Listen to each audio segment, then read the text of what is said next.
não aceito essa... Tem muita gente que me diz, não, mas assim é fácil demais, mas é fácil. Tem que sistematizar, dividir os problemas e ir resolvendo cada situação.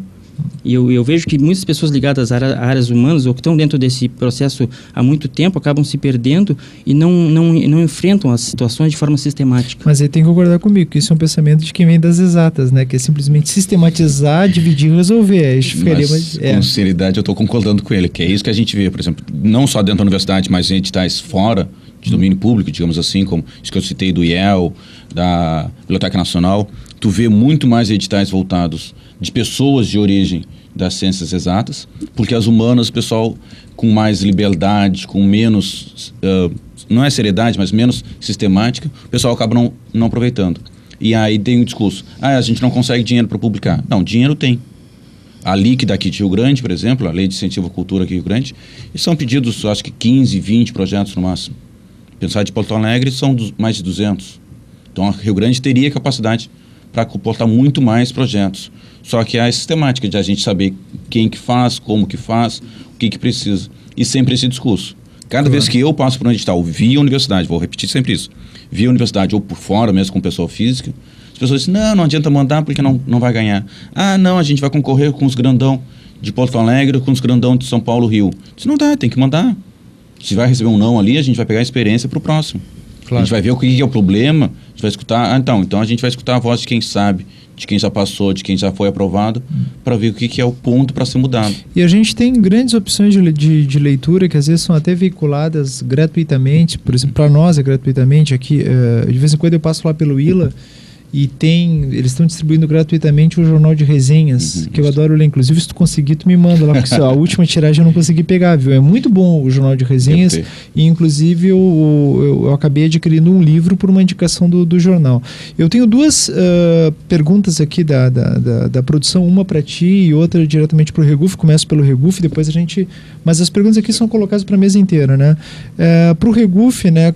Reguf, quantos livros ao ano a Edgraf, a editora e gráfica da FURIC, publica, e como funciona a seleção editorial da Edgraf para publicar esses trabalhos, essas obras? A seleção, quem está a cargo é o Conselho Editorial da Universidade, que engloba várias áreas do conhecimento, né? As áreas do conhecimento às quais a universidade se dedica, ciências exatas, letras e artes, ciências do mar e tal, humanas. Eu não tenho nenhum livro aqui que possa ver na contracapa, mas acho que são 7, 8 membros do Conselho Editorial que analisam os trabalhos que lhes são submetidos. Quando é de uma área na qual não há ninguém no Conselho Editorial que esteja ligado, vamos dizer... Mas são somente obras acadêmicas? Não só áreas acadêmicas, claro. Como nós estamos numa universidade, naturalmente são professores ou egressos da universidade que submetem seus originais ao Conselho Editorial. Mas não é... Só queria fazer uma pequena fissura na pergunta e tu já continua correspondendo.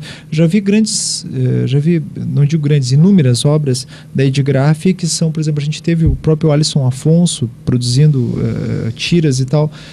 Quando eu falo acadêmicos, eu gostaria de saber, por exemplo, quais os critérios adotados, quais o número de obras que são divididas para que sejam obras acadêmicas e, por exemplo, qual a porcentagem que seriam de pessoas da comunidade no qual o conselho da Edgraf aceitaria essa obra e publicasse? Quais os critérios? Não é questão numérica, é questão de ineditismo e do que seja julgado por quem examinar a obra, né, seja julgado pertinente ou interessante publicar. Por demanda e qualidade, praticamente.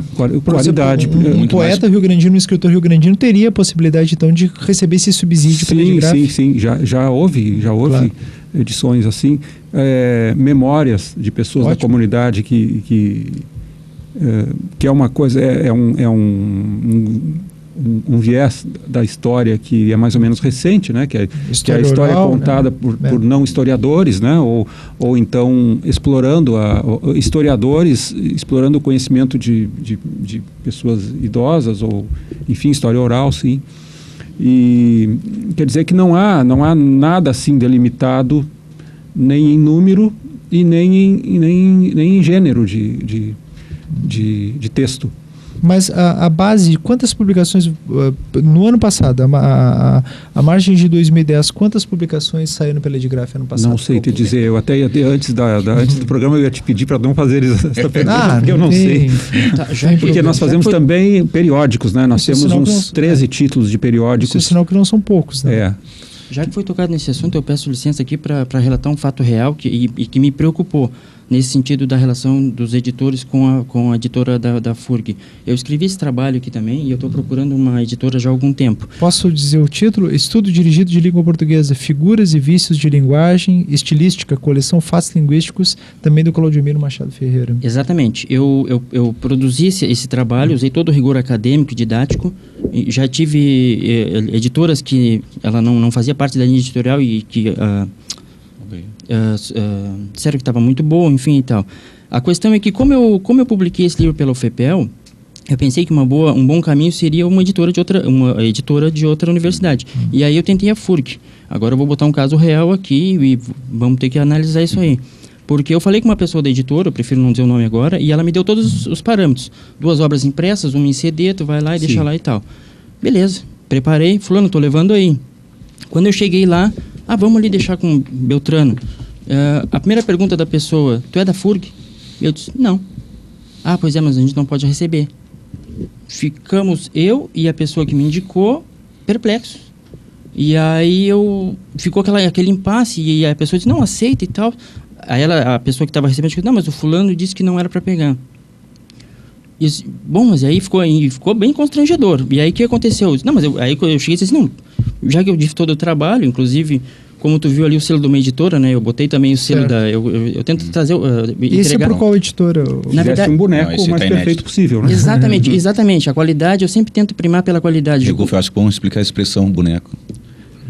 Alguns pessoas que não são da área. Alguns chamam de prova, outros chamam de boneco. Boneco é um livro que procura reproduzir o livro futuro, né? O livro ainda não editado. Seguindo o que diz a Lei 10.753, que o livro tem que ter ISBN, tem que ter ficha catalográfica, eu sempre tento entregar o formato final que eu imagino, que é o A5. Inclusive, quando eu mando para o editor, eu boto um selo. Para que fique o mais parecido possível com o produto final. Enfim, eu fiz isso com essa editora, que não fazia parte da linha editorial, ela me devolveu.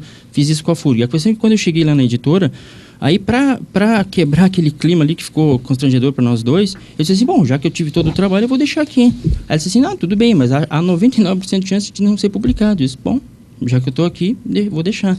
Infelizmente, para mim foi muito chocante. Fosse mal orientado, porque, aliás, a pessoa que te atendeu foi mal orientada, porque a editora da FURG, apesar de ser da FURG, ela não tem reserva de mercado, digamos, para a FURG. Se houver interesse no conteúdo do livro, não importa que a pessoa não seja da FURG de jeito nenhum. Eu fico muito feliz de ouvir isso de novo, mestre, mas o senhor deve compreender que, para mim, que me dediquei, que fiz todo o trabalho, que deixei meu horário de trabalho para ir lá, e depois de ter recebido todo aquele incentivo, chegar e receber outro, há uma confusão. Claro. Quer dizer, o último livro que nós editamos, faz um mês mais ou menos, uma das organizadoras é da FURG, mas o livro tem 17 autores.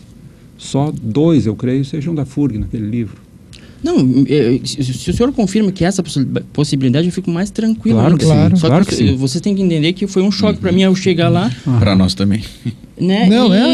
Eu também. Mas olha aqui, as pessoas estão vendo agora, esse aí é o chamado boneco, né? Que digamos seria a fita demo do teu livro, mas o outro já é uma grande obra. Eu acho que o teu trabalho tem toda a capacidade e toda a qualidade, inclusive eu e o Reguf dando esse aval aí.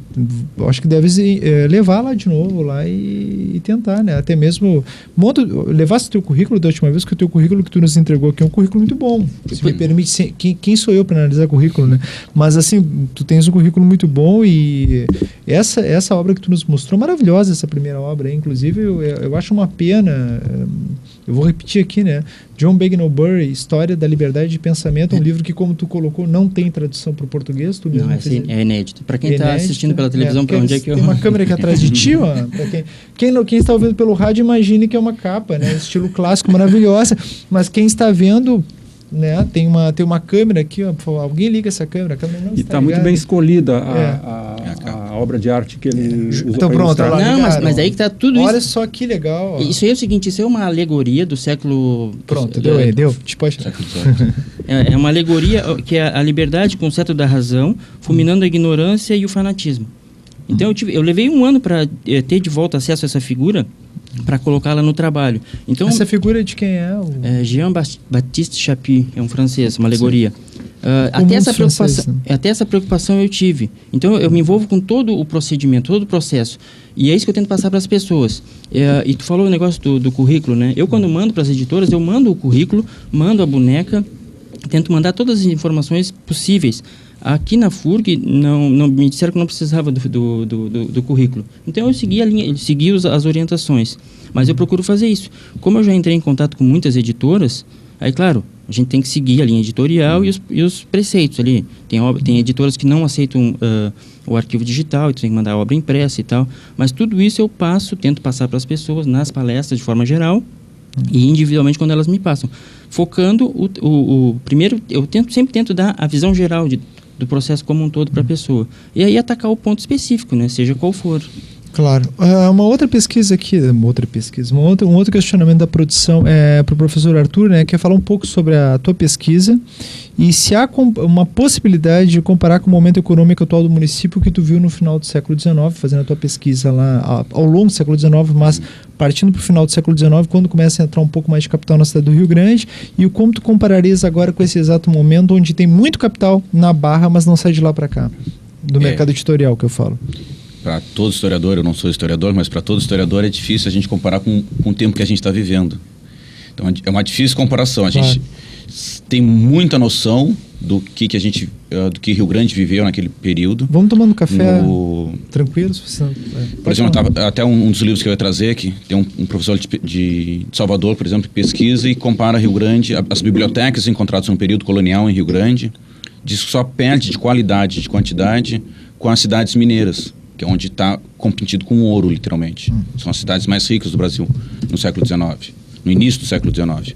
Então a gente tem uma ideia de como que Rio Grande tinha cultura percorrendo em várias pessoas. Aquele discurso que a gente tem de novo, de que as pessoas não liam no período colonial, as pessoas não tinham acesso a livro. Não, a gente tem. E são professores de novo de universidades, Max Abreu, por exemplo, mostra isso. Tinha censura no Brasil. As pessoas não podiam comprar livro, não podiam trazer livro. Se tinha censura, tinha interesse, tinha pessoas querendo ler. Então é a razão básica. E aí quando tu vai para a fonte, pesquisa o que era lido, o que era comprado, o que era distribuído, que as pessoas liam, por exemplo, em Rio Grande, a gente tem muito período, por exemplo, de iluminismo. A gente tem muitos textos iluministas em Rio Grande, pensando aí no período colonial, antes de 1822. Então isso é uma cultura que Rio Grande tinha, que não é comum no restante do Brasil. Que a gente pode pensar, por exemplo, que isso talvez tenha resultado na Revolução Farroupilha, que a gente tem ideia ali de parte, pelo menos, da Revolução Farroupilha, eram ideais libertários. Outros também tinham questões econômicas, mas tinha essa influência. Até que ponto a gente vai ter que...